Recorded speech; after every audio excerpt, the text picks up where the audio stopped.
പരോദ്ദേശം പോകേണ്ടപ്പോൾ ചോദിച്ചത്. കാരണം അതിൽ തന്നെ നമ്മുടെ ഇടത്തനാട്ടുകര മാതൃകയാണ്. അപ്പോൾ ഞാൻ പറഞ്ഞ പോലെ എൻ്റെ ഓർമ്മ തന്നെ ഇപ്പോൾ ഞാൻ 55 വർഷമായി എന്നല്ലേ, ഇപ്പോൾ ഇന്നിപ്പോൾ ലൈവായിട്ട് പൊളിറ്റിക്സിലുള്ള ആളാണ്. ഇന്നേ വരെ ഒരു രാഷ്ട്രീയ സംഘർഷം ഇല്ലാത്തൊരു പ്രദേശമാണ് ഇടത്തനാട്ടുകര.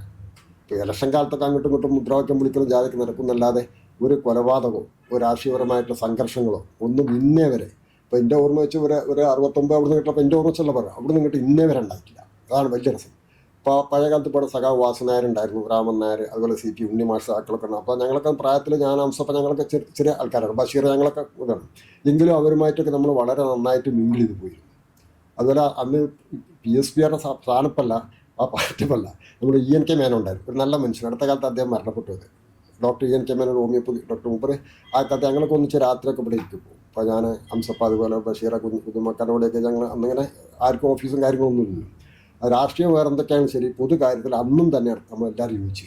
അതായത് പറയും, രാഷ്ട്രീയപരമായിട്ട് ഇലക്ഷൻ തരുന്ന സമയത്തോ അല്ലെങ്കിൽ എന്തെങ്കിലും പിന്നെ കാഴ്ചപ്പാട് ഓരോരുത്തർക്ക് ഓരോ കാഴ്ചപ്പാടുണ്ടാവുമല്ലോ, അത് അതിൻ്റെ വഴിക്ക് പോകുന്നല്ലാതെ മറ്റ് പൊതു കാര്യത്തിലൊക്കെ യോജിച്ച്, പ്രത്യേകിച്ച് ഇവിടുത്തെ നമ്മൾ വികസന കാര്യത്തിലൊക്കെ ഇവിടുത്തെ രാഷ്ട്രീയക്കാർ അത് ഇടത്തനാട്ടുകര മക്കളൊക്കെ മാതൃകയാണ്.